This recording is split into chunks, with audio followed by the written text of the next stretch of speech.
Brandon. Well, it is. I'm so excited to be here with you today and to be the last speaker. And I hope I don't disappoint you too much, but I know that you're excited to be done. This is the last speaker today, with this speaker series. But I wanted to start off by doing a little bit of a reflection, because I know that I'm the last speaker. So you've listened to, 10, 11 other speakers before this point. And I want to take a minute for you, and I want you just to speak out and tell me, what does it mean to be entrepreneurial? So here's my little sentence up here. Being entrepreneurial is what? What have you learned up to this point from all these entrepreneurs and business owners about being entrepreneurial? And I'm actually going to write it down, because we're going to come back to it in a minute. Okay, tell me what you've learned so far. What does it mean to be entrepreneurial? Great.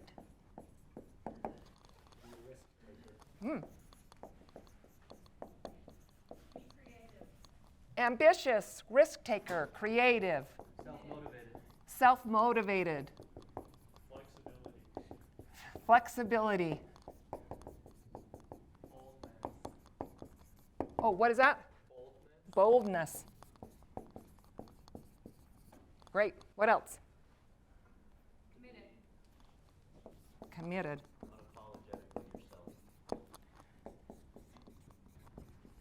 Love it. That's great. Yourself. To take action.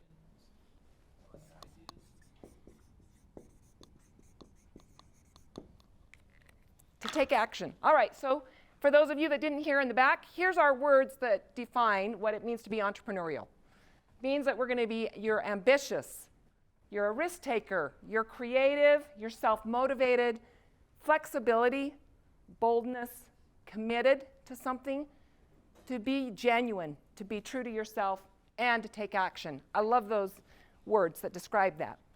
And I want to talk a little bit today. Of course, you're going to hear a little bit about my story, but I want to also do maybe a little bit of self-exploration today for yourself. Because I've seen the entrepreneurs ask you, how many of you in this room want to be entrepreneurs at some point in time? And yes, I know that it's usually like 2/3 of the classroom. And I will be honest with you, when I was in your shoes, I thought I would own my own business one day. That's something that was really important to me, but more so because of what I wanted from owning my own business, the reason why I wanted to own my own business. So we're going to talk a little bit about some of those things. So my next slide here is thinking about that.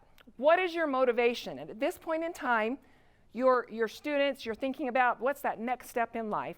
And I wanted you to think about, what is it that motivates you? What is it that keeps you going and excited about the next step in life? So I've got several pictures up here, and I want you to be thinking about that. Oftentimes we're motivated by money, right? I want to do something because I want to make a lot of money. I want to go into this career choice because I want to make a lot of money. Sometimes people just want to be the smartest person in the room. They really just want to be known to be the smartest. Some people really are motivated by service, by doing things for other people. It makes us happy, makes us excited. Some people are motivated by their God, whatever their higher power is. That keeps them going, keeps them focused on a direction. Some people are motivated by family, by the things, to me, that's the things that matter most. And up on my left-hand corner of the screen, you've heard from a lot of entrepreneurs that they're motivated by giving back. Most of the time, a lot of these folks feel like they've been blessed, extremely blessed. And so now, at this stage in life, they want to give back. You've heard that, right? Have you heard some of those other descriptives in this class? Right? At this point in time, I'm sure that you have. So I want you to think for just a minute, where you are right now, what is it that's motivating you to stay in school? What is it that's motivating you? What's that next step that you want to do? And start thinking about that. What is it that you want to do? With that being said, I'm going to tell you a little bit about what motivates me. When I was young, a teenager, even before that, I was totally motivated by money. Money was whatever I had to do to make money. from the time I was really a young girl. In fact, it kind of drove my mom crazy. This is not me, but when I was 6, 7 years old, I lived, by the way, right over here on 300 West, like right across the street from the Science Building on a very busy road. And when I was about 6, 7 years old, I told my mom, I want to make some money. I need some money because I want to go, buy some stuff. And so I asked her if I could start a little lemonade stand, and I got my little friend that lived next door. And we started a little lemonade stand, and we did it for 3 summers. And we had this little stand right across the street. I mean, I think that we were really excited when we made like $30 by the end of the summer, sitting out every day selling lemonade. And when I became about 11 years old, I decided that $30 for the summer was not enough money for me. So I said to my mom, all right, I want to be a paper girl. That's the only other thing that I could do. So I got my own paper route. In fact, when I found this picture, I'm like, that was exactly me. These were the baskets that sat on the back of my bike. If any of you ever had Nathan Werner as a teacher in chemistry, that's my nephew. He used to come with me on my paper route, sit back in these baskets, put his feet on here, and we were so heavy that every time we'd go over a crack, we'd pop a wheelie. In fact, he blames me for having a little bit of brain damage now because he fell off the back of my bike several times on the paper route. Just kidding, he's an excellent teacher. But that was my next job. Again, I was totally motivated by money. Whatever I had to do to get money, that and I would do it. And in the summers, after I got done with my paper route would be in the middle afternoon, and in the evening, I worked as a Shakespeare girl. I worked over here for Shakespeare and passed out newspapers and dressed up as a Shakespeare girl. Again, totally motivated by money. In high school, I worked for Hermes Drive-In, and I became a manager at Hermes Drive-In. But my point is with all of this is I was willing to do whatever it took to make money because I liked to buy things. I liked cars, I liked clothes, I liked things. So some of you, maybe that can resonate with you. You're thinking about, what is my next step in life? Am I motivated by the money, or am I motivated by something that's more intrinsic, something of greater value than that? So let me show you this picture right here. This is a picture of my dad. And I might get a little teary-eyed when I talk about my dad, because my dad's 89 years old, and every day is a gift that we have him in this life. But when I got into college, I was in my first semester of college, and my dad said to me, he said, Mary, you've got to decide what you want to do. You've had that conversation maybe with your parents or somebody that cares about you. You've got to decide what you want to do in life. And I said, I started thinking about that.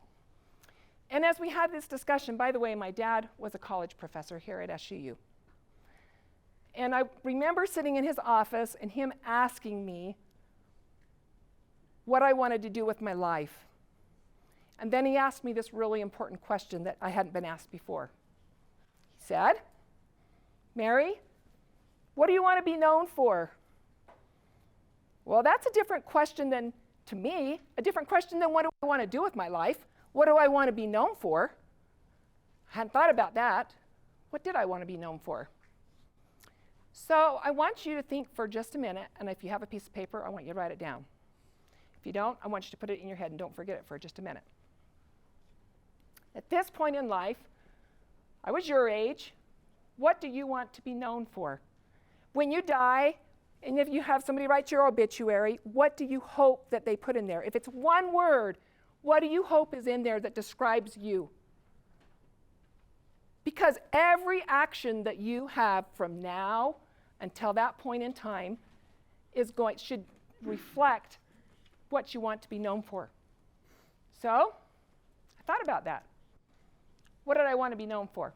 So I'm going to show you some pictures right here, and I want you to just speak up and tell me, when I show you this picture of this individual, I want you to tell me one word that you think they are known by.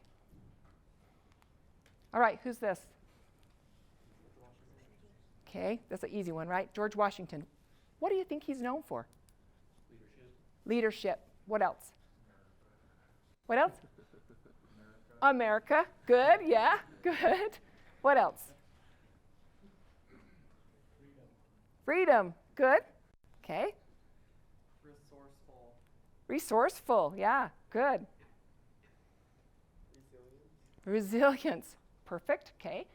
We've just described our thoughts, our first thoughts and impressions with George Washington. How about this person? Who's this? Okay. One word. What do you think he's going to be? What is he known for? Bold. Bold. Good. What else? Equality. What did you say? Valiant. Good. Yeah. Revolutionary. What's this? Just. Good. Dream. Followed a dream. So, a dreamer. Good. How about this person? Who's this? It's Mother Teresa. What is she known for? Loving, kindness. What else? Charitable, peace. Faith. Good. All right. Who's this? The Rock. All right. What is he known for? Funny. What else? What? Pecs. Yeah, he's got a, yeah. I was going to say he has a very nice physique, doesn't he? What else? What else? Dedication. Good. Inspirational. Let me just tell you something really quick with all of those people. None of them had an easy road. Not any of them had an easy road to get where they are. You've all described them in very positive adjectives, great positive words. But remember, they didn't start that way, right? They were in your shoes at one point in time. Some of them had some really rough beginnings. But now we can describe them in really great positive words. One word that can describe them, that they're going to be known for. So I'm going to go back to thinking about this question that my dad asked me. What do you want to be known for? And as I thought about that, I had an experience when I was really young where I became extremely afraid of almost everything. So when I was 19 and sitting in my dad's office having this conversation, the one thing that I wanted to be known for was courage. Courage. I wanted to have courage to do the things that I wanted to do, to stand up for the things that I believed in, to not be afraid to take that next step, to not try things that I really didn't, maybe that I wasn't even qualified for. I wanted to have courage. So with that being said, I started to think at what is it that I really want to do that can feed, that's maybe something a little more than what I thought about. And the answer came to me. I want to be something that's important. I want to be important in the lives of my family members. I want to build relationships that I feel like are important to me. So I went to school. I continued school. And I decided I wanted to get an accounting degree because there were some values that I wanted out of it. First and foremost, class, I wanted to have a flexible schedule. If you were to identify my value system, it's courageous, but it's really centered around my family. So I wanted to have a career that would allow me flexibility so I could dictate my own hours. I could dictate my success based upon the energy and efforts that I put into it. So that was motivating. I also wanted to make money. Remember, that was a motivating factor early on. It still was then. I wanted to make some money. I had a really close family friend who's a woman whose husband committed suicide when he was 32 years old and left her with 4 children. And at the time, she went to work at Kmart to provide for her family. And that really impacted me. So in making my decision about what I wanted to do, what I wanted to be known for, I wanted to make some money. I wanted to make sure I could provide for my family, no matter what happened. And then last, I wanted a career that had respect. Okay, so those were the things that I identified. So I went and I got my accounting degree in hopes that I would be able to have these things that mattered to me, that would feed into my value system. All right, so now I'm going to tell you just a couple of little stories about my career path. And I know this is a really busy page, so just kind of bear with me for just a few minutes.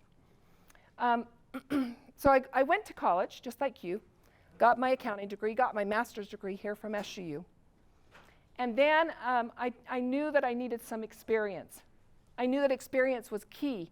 In order for me to be able to have the courage to start my own business and to be able to do things the things that I wanted to do, I needed to have some experience. So I took my first job while I was in college, my first accounting job, which was working for a medical office doing all of their payroll, their accounts payable and accounts receivable.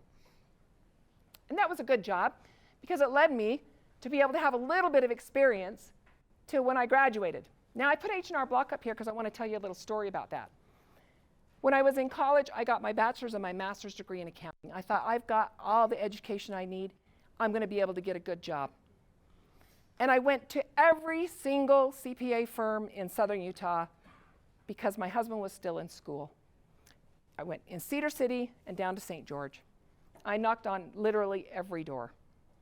And every single firm at that point in time told me, we don't need any help.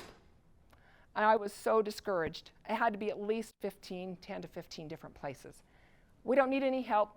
Sorry, Mary, we've already hired for the year. We don't need you. I was so deflated. I had a master's degree. I thought people would want to have somebody with a master's degree. I've got all the education. I've been working in accounting, but nobody wanted what I had to sell. So I at the time, at H&R Block, you don't have to have a degree to go to work for H&R Block. But I thought, you know what? I need some experience. I'm never going to be able to open my own business if I don't get some accounting experience. So I went to work for I went and applied at H&R Block, and I talked to the owner. He owned the H&R Block here and in St. George. And he said, Mary, I don't hire people with degrees because they think that they know everything, and they're not teachable. So I don't need you. And I, very humbly, after being turned down so many times, said, I promise you that I will do whatever you ask me to do, and I don't know everything. Please give me a chance. And I don't know, he did. He gave me a chance, which was so incredibly integral for my career path because it got me doing taxes, which is primarily what my accounting firm is today. And I went to work at H&R Block, and I took every single test and certification I could possibly take at H&R Block in every level of tax. So I was qualified to do any type of tax return that came my way. That was such an important step because when my husband and I moved to Las Vegas, I went to work at H&R Block down there also during tax season. So I want you to just keep in track for just a minute. At this point in time, I had 2 children. I wanted to be a mom and raise my own kids. I didn't want somebody else to raise my kids. So I tried to do whatever I could do in the evening when my husband was home from work. Well, H&R Block luckily stayed open till 10, 11 o'clock at night. So I went to work at H&R Block down in Las Vegas. And the H&R Block in Las Vegas, when I worked there was a man that worked there that was a CPA. And he quit H&R Block and went to work for Carol Stone.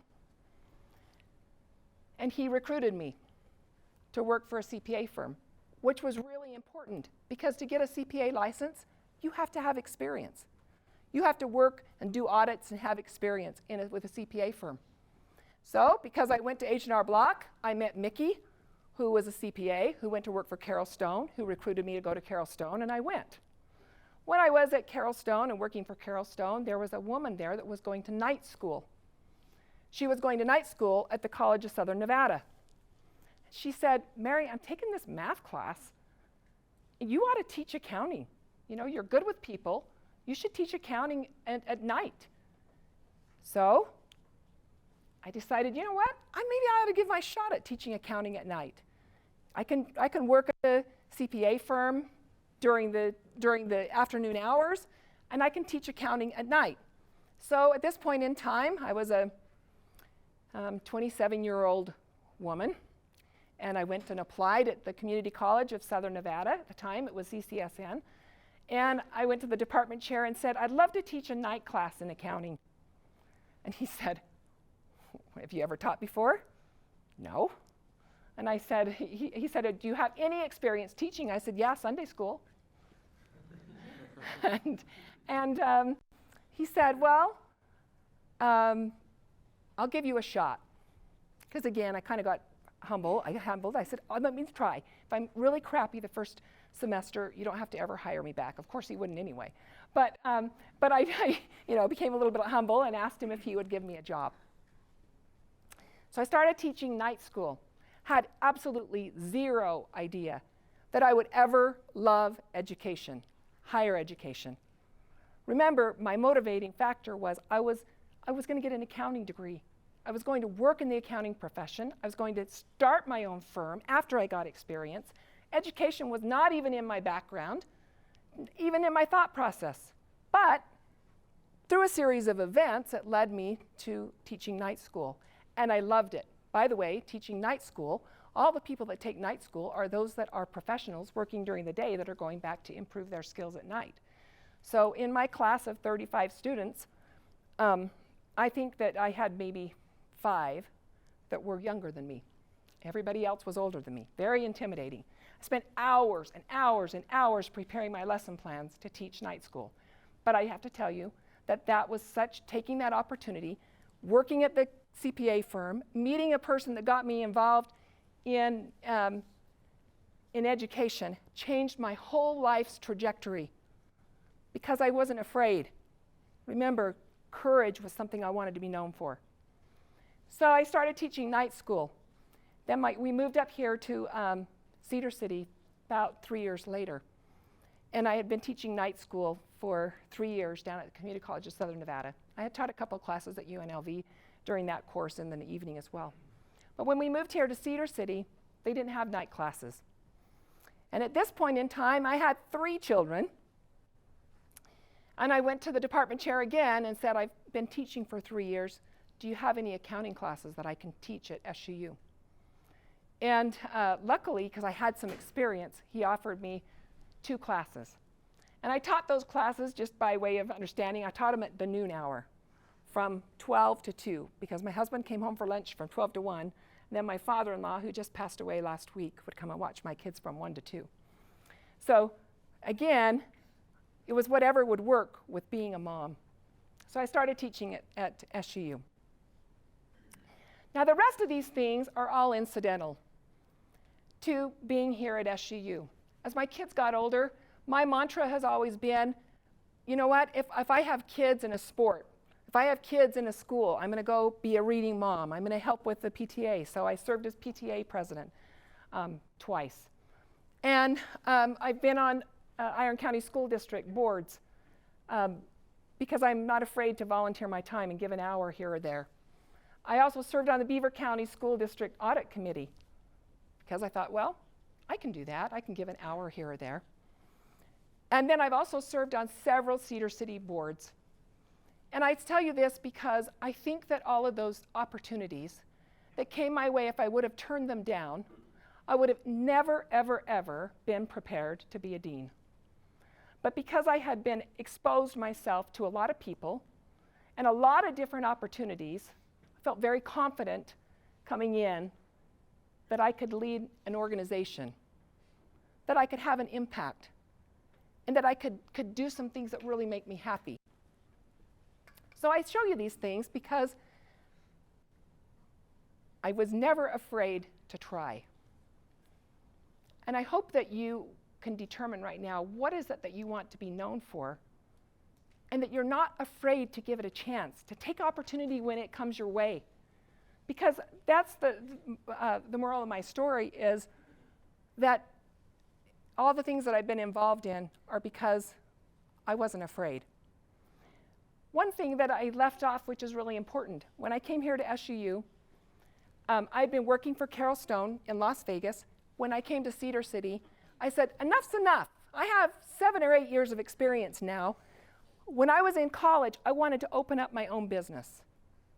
So when I came here to Cedar City, this is my 23rd year in Cedar City and my 22nd year of owning my own CPA firm.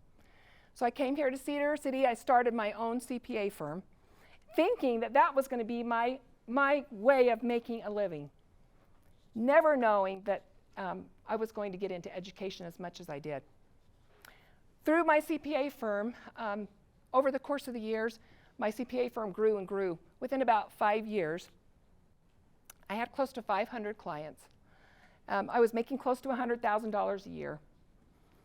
And I thought, well, I had this opportunity. The dean of the business school at the time said, Mary, we want you to come teach full time.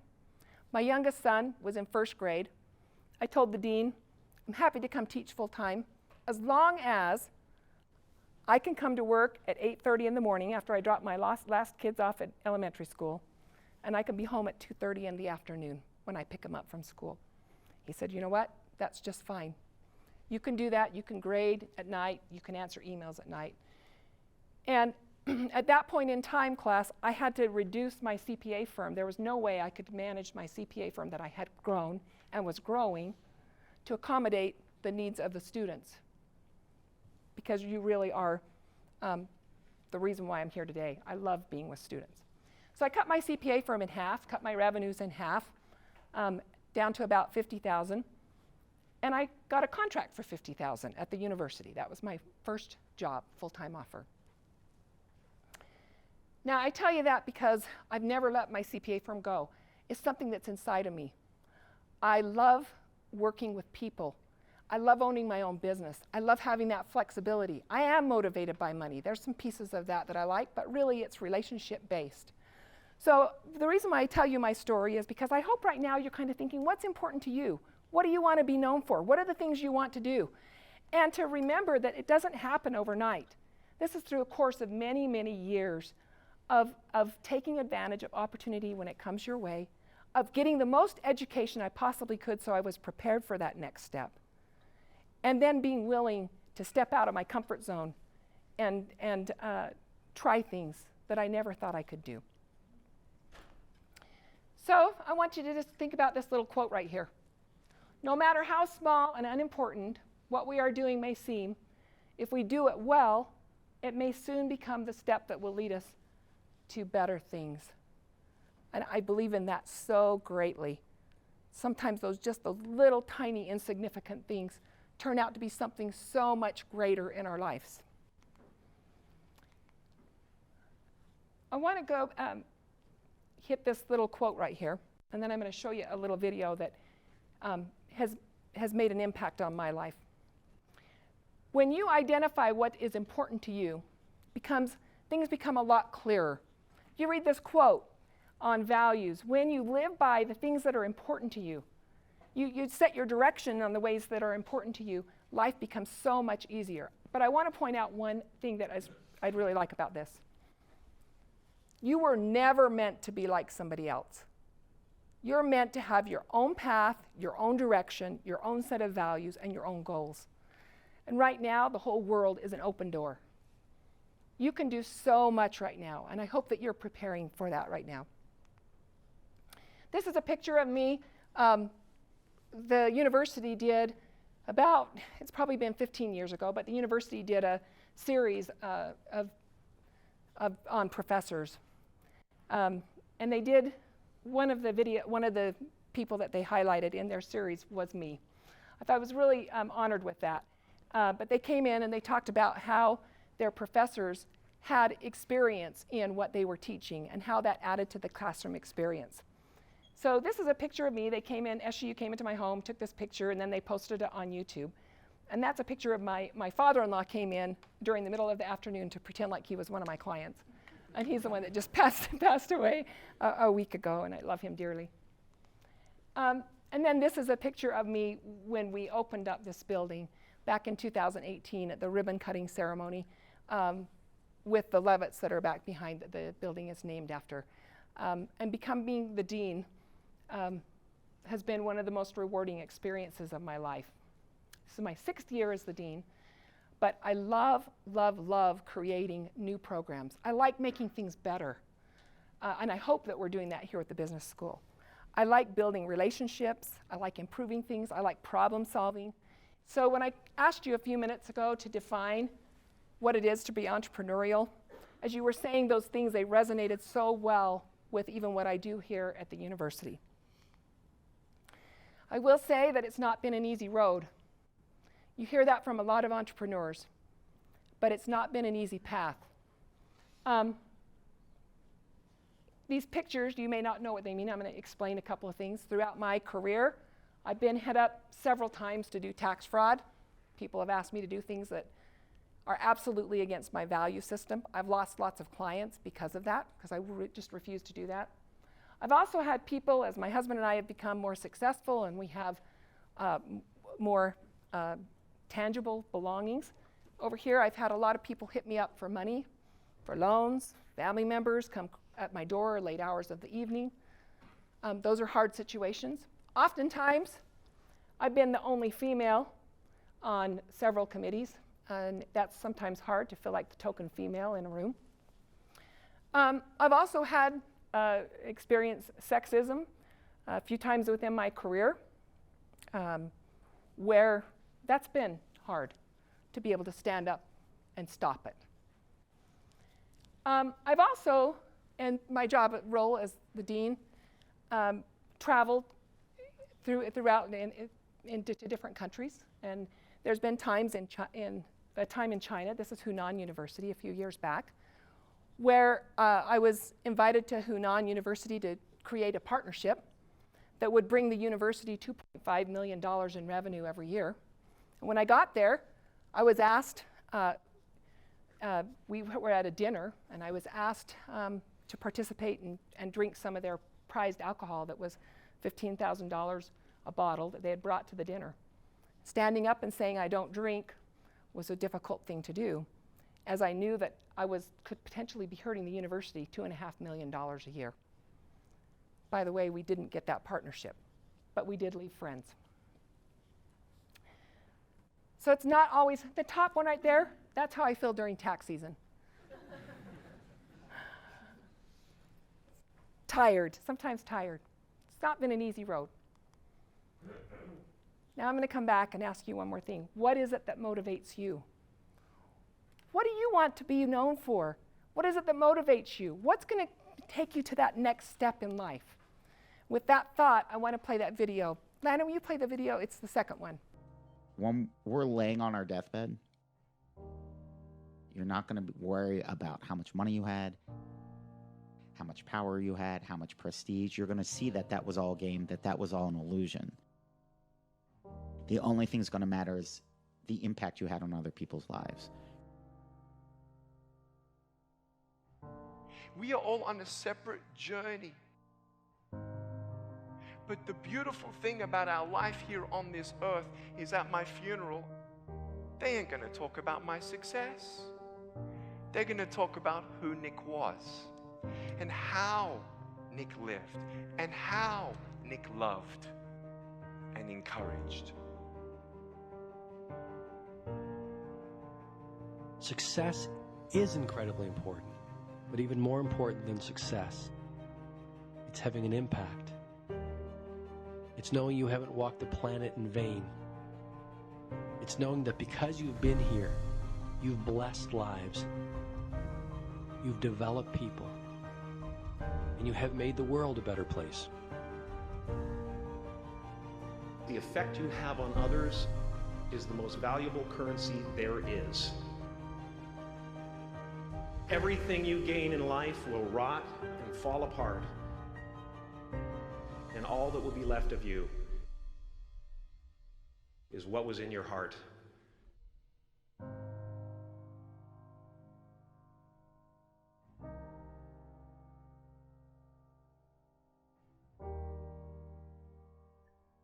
Life is a mirror, and life gives us not what we want.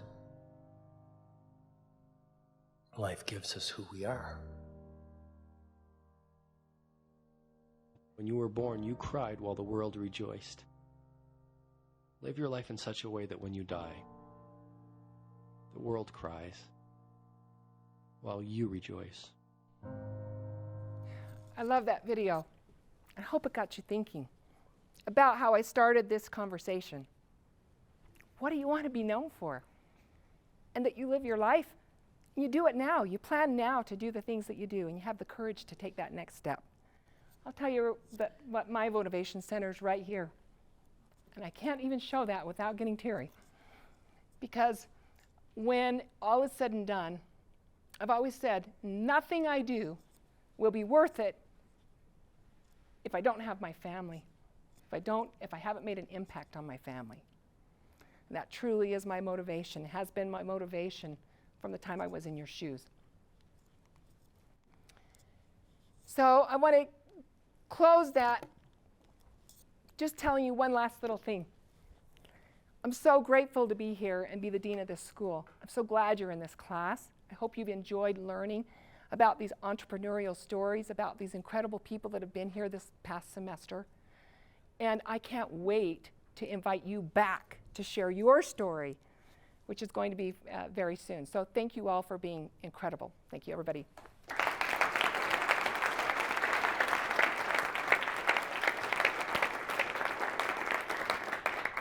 We have, I don't know if you have any questions for a lonely, tired, not yet, I'm not tired, because it's not tax season, accountant, dean. But any questions for me? Yeah. All right, so in entrepreneurship, I think maybe there were a couple.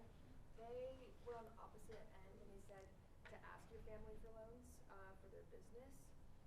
And then you mentioned that you didn't like how you were being asked for loans. So, where do you draw the line, and what do you suggest for people who are seeking, to build a business and need financial support to start? I think it's a wonderful question. And I think it matters on the person, right?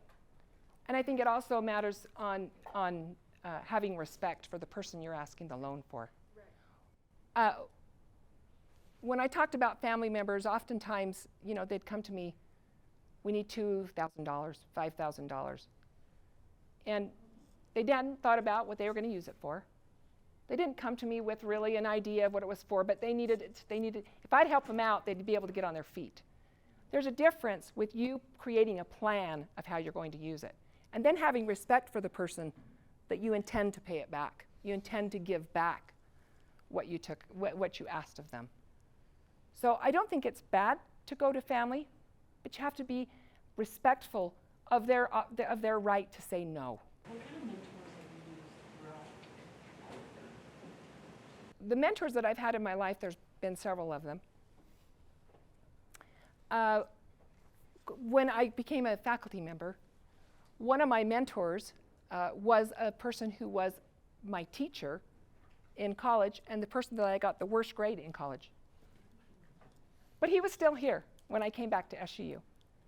And he became my mentor and one of my best friends. And I looked up to him so much because I knew I could go into his office and talk to him about any issues that I might be having, and that he would listen and care about me. And I knew that he wanted the best for me. So I've had several mentors in my life, and I will say that all my mentors have been, I'm female, all my mentors have been male, that have seen things in me that I didn't see in myself.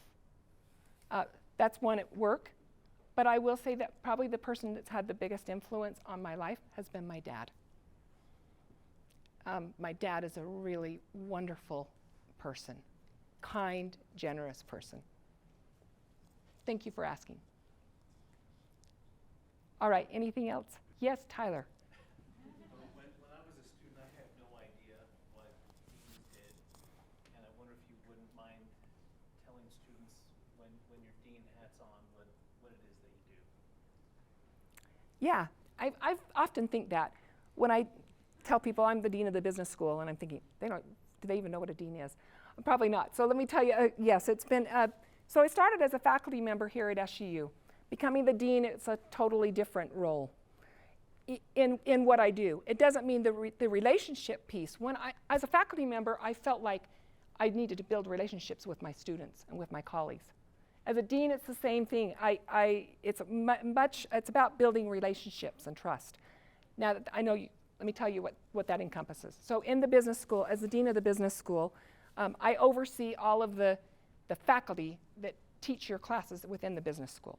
All the faculty and the staff. They fall under the stewardship of the dean to ensure that the education that you receive here in the business school is, in my eyes, is preparing you for that next step, for your career. So one of the things that, and Landon mentioned that, one of the things that when I became the dean is, if you notice, we have all these career signs out here out front. If you're part of the business school, there's a club for every major. I've really taken it upon myself to ensure that students are prepared for that next step, whether it be an entrepreneurial career, whether it be as an accountant or in the finance industry or marketing or management. So overseeing to make sure that the programs are being carried out in a way that is best serving students. So my job now is to ensure that we have funding coming in to hire professors, that we have new buildings. We're going to get a new building right out here in the next 3 years that will add on to this. So it's ensuring that we have resources, funding, assets, a lot of my job, where's Danny? Oh, Danny had to leave. Danny is my development officer, and he and I do a lot of fundraising. I was just adding this up, through the course of the last few years, and Tyler's been doing this too, fundraising for the entrepreneurship program. But there's been millions of dollars come in to the business school to fund different programs so that you can be part of professional sales, part of entrepreneurship, part of accounting, part of finance. So big piece of my job is to ensure that the funding is coming in so that we can carry out the educational things. If you're part of any club, fundraising to pay for your trips to go compete in competitions and things like that, that's my job to ensure that you have the resources to do that. Did that sum it up? So I only teach one class a year. I see some of my students in here. It's a highlight of my year to teach students because it takes me back to the reason why I love education. But I do love being instrumental in making decisions and moving things forward. That just lights me up. I love improving things. Thanks, Tyler. What would you say is like a pivotal book or like lesson that you learned or book that you read that kind of changed your mindset? I don't know that it changed my mindset, but the book that I absolutely love that really has impacted how I think about each day is the book that's called Make Your Bed. I don't know if you've ever heard of that book. It's a really short read, but it's called Make Your Bed, and it's about a Navy SEAL who, through the course of the day, if everything in your life in the whole day went really, really, really crappy, and we all have those days. But the one principle of it is, at the beginning of the day, he got up, he made his bed so it was absolutely perfect before he left, so that at least one thing in his life went well that day, so that when everything else goes awry, you have something to go, he had done something right. He had started his day right. And I love that because it keeps things in perspective, right? That not everything in our life is crappy. When things are really bad and things don't go your way, you don't get the job that you want, or you don't get the grade that you want, it's the end of the semester, right? You're fretting about your grades. That it's not the end of the world. There's still some really good things in life. And that's his principle behind that book. And it really fits with kind of my value system. So Make Your Bed, it's about maybe 150 short little pages. It's my favorite. Okay. Thank you for listening to me, and good luck finishing the semester with your grades, and yes. Thank you.